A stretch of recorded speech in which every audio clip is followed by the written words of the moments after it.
Fala aí galera, começando aqui mais um vídeo. Galera, vamos acompanhar o Sport Center da ESPN, repercutindo aí a classificação do Cruzeiro. Conseguimos vencer aí o CRB por 2-0 e garantir a classificação para as quartas de final.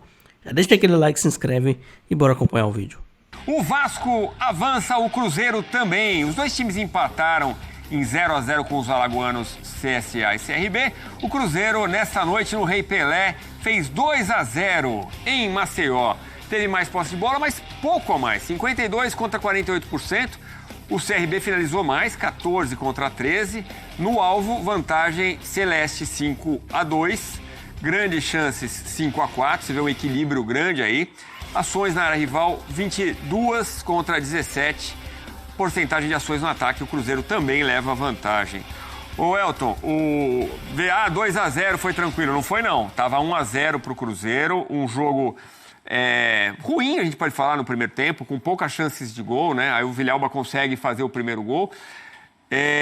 No finalzinho do jogo, um pênalti, o Cássio pega a cobrança do GG e o segundo gol só sai no final do jogo. Quer dizer, não foi aquela vitória que muita gente olhando a tabela do Campeonato Brasileiro fala, o Cruzeiro vai atropelar o CRB. Não, foi nada disso. Não foi. Eu acho que por conta também de uma postura bem reativa da equipe do CRB, o Cruzeiro teve muitas dificuldades. No primeiro tempo até finalizou mais, a gente viu ali no total, né? O Cruzeiro foi importante nesse sentido, mas é claro que tem esse cara aí que ajuda demais e contribui. Mais um, né? Mais um personagem com luvas nessa rodada de Copa do Brasil, né, Edu? A gente citou alguns aqui na quarta-feira. O Cássio entra nessa história junto com o Everson, junto com o Santos. Foram caras importantes para as classificações de suas equipes. Não foi na disputa de pênaltis, mas foi no tempo normal, em que ele mais uma vez acabou ajudando. O jogo estava 1-0, estava encardido, ele faz a defesa e logo na sequência o Cruzeiro faz o segundo gol. Então a gente está vendo aí o Cássio que 5 pênaltis, né? E 3 defendidos, está com uma média boa, né? Mais da metade dos pênaltis defendidos com a camisa do Cruzeiro, mantendo a média, inclusive, da sua carreira, né? Um cara que realmente tem sido importantíssimo nesse sentido. Mas foi um Cruzeiro que, por mais que tenha tido dificuldades, se impôs, né, diante de um CRB. O CRB é um time competitivo, né? O CRB vive uma situação de irregularidade na Série B, tenta ali brigar pelo acesso, mas não consegue se aproximar. É o atual vice-campeão da Copa do Nordeste, fez uma temporada passada de recuperação, mas na Copa do Brasil costuma ser, historicamente assim, né? Costuma dar trabalho às equipes da elite. E no 4-3-3, né, montado pelo Eduardo Barroca, que a gente conhece muito bem também, né? Um cara que conhece a elite do futebol brasileiro, trabalhou em diversos clubes da Série A. O Cruzeiro teve muitas dificuldades para trabalhar essa bola e jogou com a equipe principal, né? O Christian fechando pela direita, o Wanderson, que para mim é um dos melhores jogadores do Cruzeiro na temporada, teve muitas dificuldades de jogar entre as linhas ali com o GG, fechando o espaço pelo lado direito com o Matheus Ribeiro, que era o lateral direito, que quase não subia, né, pro ataque, e ainda tinha o Douglas Baggio, um jogador que ajudava demais na marcação. Então o Cruzeiro sentia dificuldades com essa dobra do Kaique com o Wanderson e do outro lado com o William e o Christian, né? Porque duas linhas bem compactadas da equipe do CRB impôs dificuldades ao time do Cruzeiro, que chegou pelo alto, né? O gol do Villalba.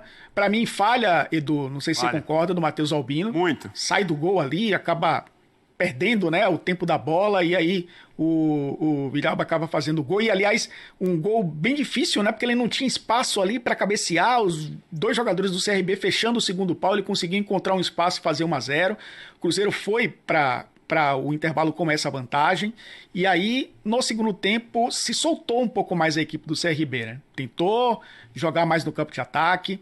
O Barroca até saiu desse 4-4-2, usou um 4-3-3, porque adiantou o Douglas Baggio e o Thiaguinho para jogar próximos ali da referência, que era o Breno, né, o Breno Herculano. E aí o time começou a criar um pouco mais de desconforto. Ele colocou o Mikael depois, que é um cara já de força física, né, no lugar do Herculano.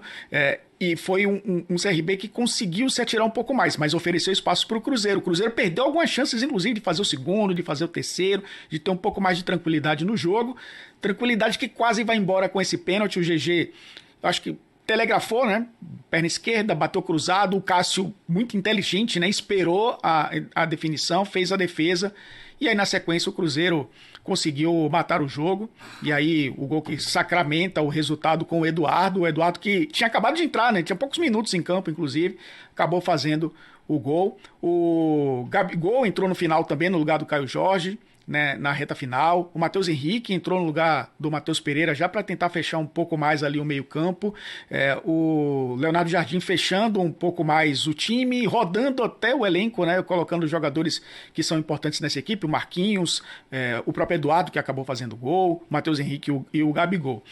Uma classificação esperada, apesar da dificuldade, primeiro jogo principalmente, né, enfrentou um adversário que defensivamente se comportou muito bem. O CRB está de parabéns, assim como o CSA, né? Chegar nessa fase é muito difícil para quem vem lá do início, né, lá das primeiras fases, daquele jogo único que corre o risco de perder uma classificação em apenas 90 minutos, mas o Cruzeiro conseguiu o que se esperava dele. É o maior vencedor da competição, é um time muito tradicional na Copa do Brasil e chega muito forte, Edu, às quartas de final. Se o Cruzeiro ficou longe, né, e foi decepcionante na Sul-Americana, ao ponto do Leonardo Jardim dizer, olha, não é essa competição que queremos disputar, que queremos estar. Tem até sua razão, né, porque o Cruzeiro é um time de Libertadores, é um clube tradicional da Libertadores. Na Copa do Brasil ele não pode pensar dessa forma. Chega entre os 8 melhores e é um time que também, para mim, chega muito forte, né, para disputar o título da competição.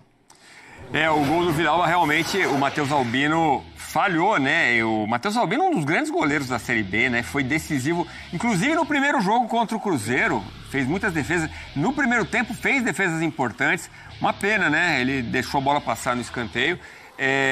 Mas nada que afete aí a temporada. Tenho certeza que o Matheus Albino vai continuar fazendo grandes defesas. E aí, o Caio Jorge não brilhou como no Brasileirão. 88 minutos. 2 finalizações, só o terceiro do Cruzeiro, nenhuma no alvo. 6 ações na área rival, grandes chances, uma apenas, e uma chance criada. Não é aquele Caio Jorge, a gente tem também o Matheus Pereira. Esse é o maestro, tá bom o título aí, só faltou o gol pro maestro.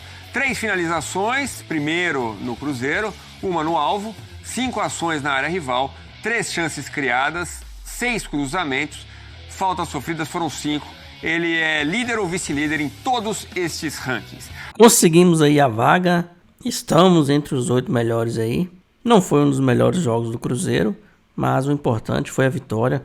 Perdeu alguns gols aí no segundo tempo, Caio Jorge perdendo gols aí também, mas o importante é que conseguiu a classificação. Cássio salvando, pegando pênalti. Vidalba jogou demais também, além de fazer gol, ele tirou o rebote do pênalti. Jogou demais também. Cruzeiro se superou, né? Alguns jogadores aí se superaram bastante para conseguir essa classificação, que foi sofrida.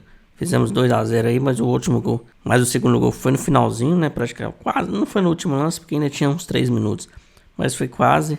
E agora é brigar pelo título. Temos totais condições aí. Flamengo e Palmeiras já saíram, São Paulo também que estava até engrenado, apesar de estar embaixo no Brasileiro, mas estava engrenado, né?